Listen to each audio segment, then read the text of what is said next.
मैया काली की जय। श्री सद्गुरुदेव भगवान की जय।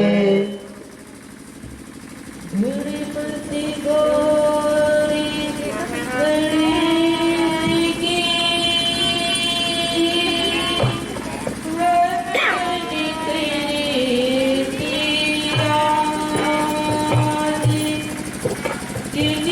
भगवान याद ही देखा गराज में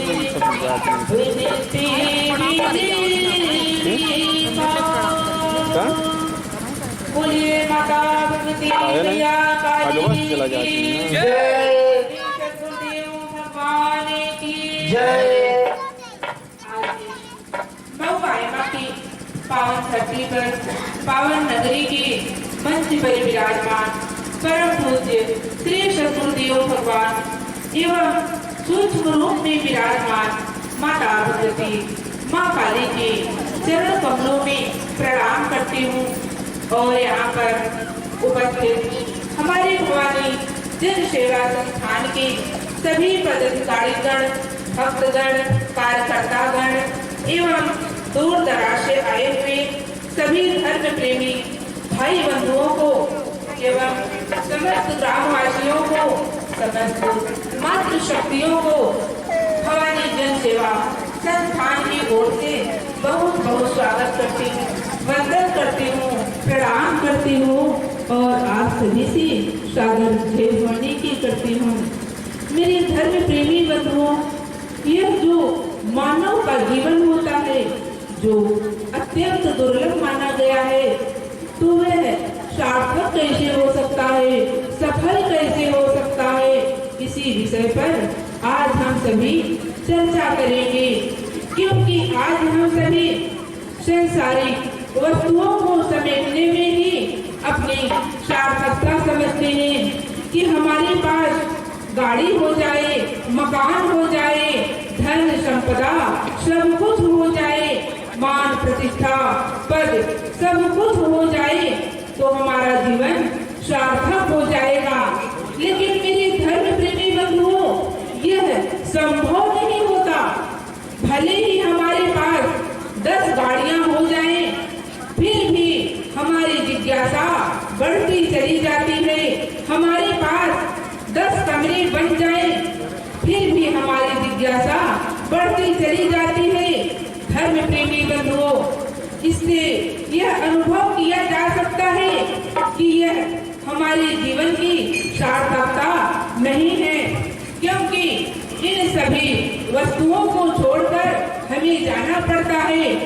तो मेरे धर्म प्रेमी भाई बहन, हमारा जीवन सार्थक कैसे हो सकता है?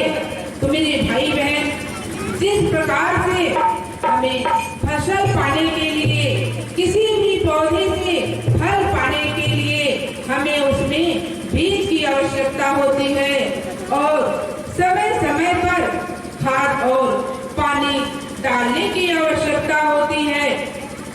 जब हम समय समय पर खाद और पानी डालते हैं तो वह पौधा तैयार होता है और एक दिन उसका फल हमें निश्चित मिलता है। ठीक उसी प्रकार भक्ति रूपी पौधे को तैयार करने के लिए हमें पहले बीज रूपी मंत्र की आवश्यकता होती है, जो गुरु के द्वारा प्रदान की जाती है। तो मेरे भाई बहन, गुरु कौन होते हैं? वैसे तो मानव के जीवन में कई गुरु होते हैं, लेकिन जो हमें वास्तविक ज्ञान करा दे, स्वयं की पहचान करा दे, अध्यात्म के पथ पर आगे बढ़ा दे, वह तो सद्गुरु होते हैं। सद्गुरु ही हमें इस संसार सागर से पार ले जाते हैं। सद्गुरु तो एक केवट की तरह होते हैं, मल्लाह की तरह होते हैं। जिस प्रकार नदी पार करने के लिए हमें केवट की आवश्यकता होती है, मल्लाह की आवश्यकता होती है, ठीक उसी प्रकार इस संसार सागर से पार जाने के लिए हमें सद्गुरु रूपी मल्लाह की आवश्यकता होती है, जो हमारे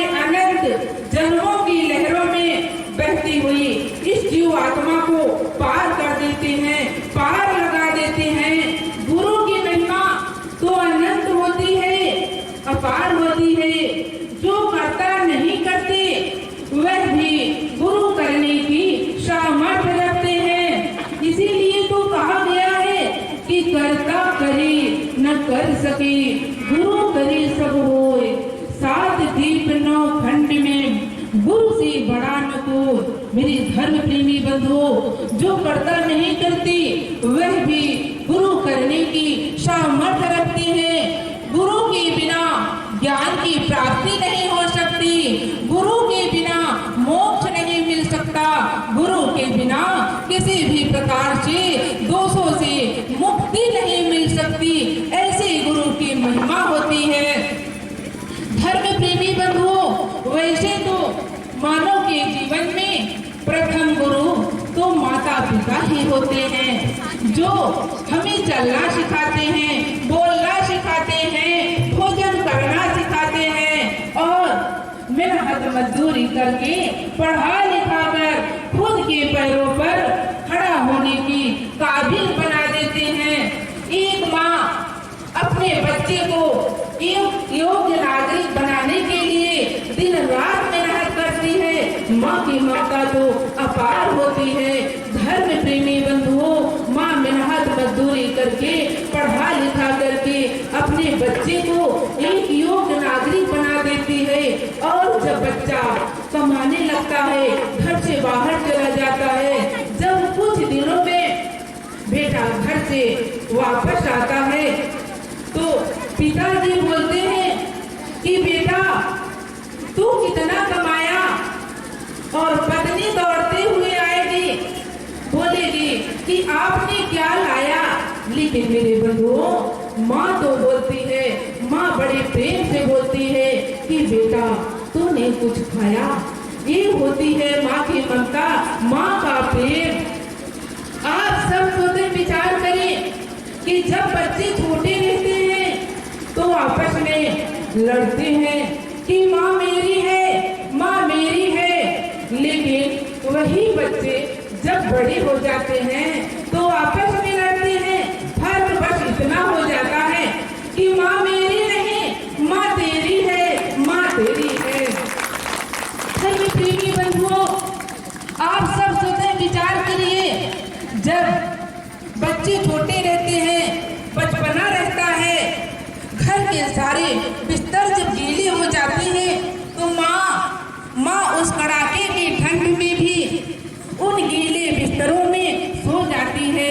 लेकिन अपने बेटे को, अपने कलेजे के टुकड़े को सदा अपने सीने से सुलाती है।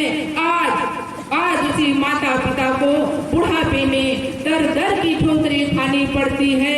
एक समय के भोजन के लिए, एक गिलास पानी के लिए इंतजार करना पड़ता है। मेरे धर्म प्रेमी बंधुओं, क्या यही है अपने भारत की संस्कृति? क्या यही है अपने देश का संस्कार? अरे अपने भारत की संस्कृति जो थी, जहाँ अंधे माता पिता को भी कांवर में बैठा करके कंधे पर रख करके चारों धाम की यात्रा कराने की सामर्थ्य रखते थे, ताकत रखते थे। लेकिन आज तो खुद के माता पिता को दर दर की ठोकरें खानी पड़ती है।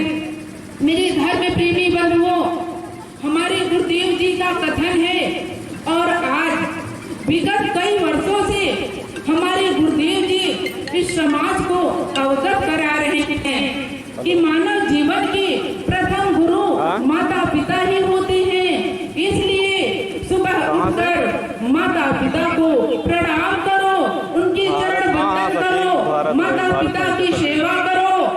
बुढ़ापे में खूब सेवा करो माता पिता की। मरने के बाद करो या न करो, तस्वीरों में फूलों के हार चढ़ाओ या न चढ़ाओ, कोई फर्क नहीं पड़ता। और मेरे धर्म प्रेमी बंधुओं, हमारे गुरुदेव जी का कथन है जो मैं आप सभी से कहना चाहूंगी।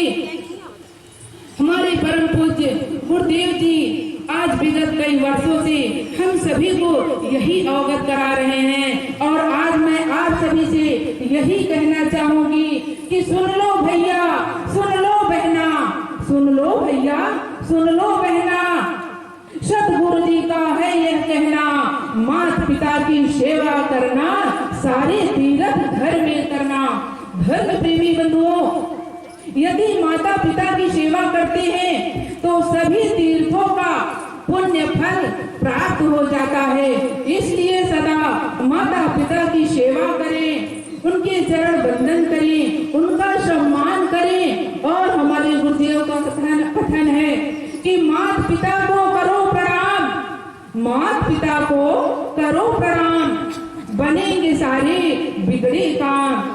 यदि कोई कार्य प्रारंभ करने से पहले माता पिता को प्रणाम करते हैं तो उनके आशीर्वाद से आप सभी को सभी कार्यों में सफलता अवश्य प्राप्त होगी।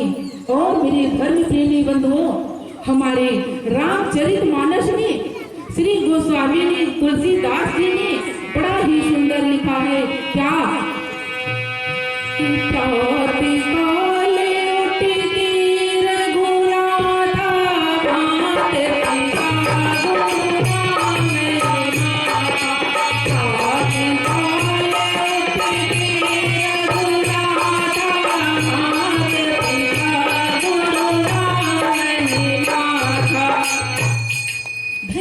बंधुओं, भगवान राम भी सुबह उठ करके माता पिता को प्रणाम करते थे, उनके चरण वंदन करते थे। लेकिन मेरे धर्म प्रेमी भाई बंधुओं, इस चौपाई का पाठ तो आज हर व्यक्ति करता है, रामायण का पाठ घर घर में किया जाता है। लेकिन मेरे बंधुओं, राम के गुण क्या थे, राम का जीवन कैसा था, पिता पुत्र का रिश्ता कैसा था, भाई भाई का प्रेम कैसा था, पति पत्नी का व्यवहार कैसा था, हमें इस पर विचार करना चाहिए। मैं आप सभी से, समस्त ग्रामवासियों से, सभी जाति धर्म संप्रदाय के लोगों से यही कहना चाहूंगी कि क्या भगवान राम गुटखा का सेवन करते थे? क्या भगवान राम तंबाकू का सेवन करते थे? क्या भगवान राम सिगरेट शराब का सेवन करते थे? लेकिन आज समाज में ऐसी दुर्दशा है कि लोग नाना प्रकार की नशीली वस्तुओं का सेवन करके रामायण का पाठ करते हैं। तो क्या भगवान राम की कृपा प्राप्त हो सकती है? नहीं मेरे धर्म प्रेमी बंधुओं, रामायण का पाठ करें या न करें कोई ज्यादा फर्क नहीं पड़ता, लेकिन राम के गुणों को अपने जीवन में उतारिए, अपने जीवन के साथ जोड़ दिए तो निश्चित ही आप सभी के घर में रामायण आ जाएगी और घर ही मंदिर बन जाएगा और आप सभी का जीवन सुखी हो जाएगा, सफल हो जाएगा। अब इन्हीं शब्दों के साथ, आखिरी शब्दों में जयकारे के साथ अपने शब्दों को विराम देगी।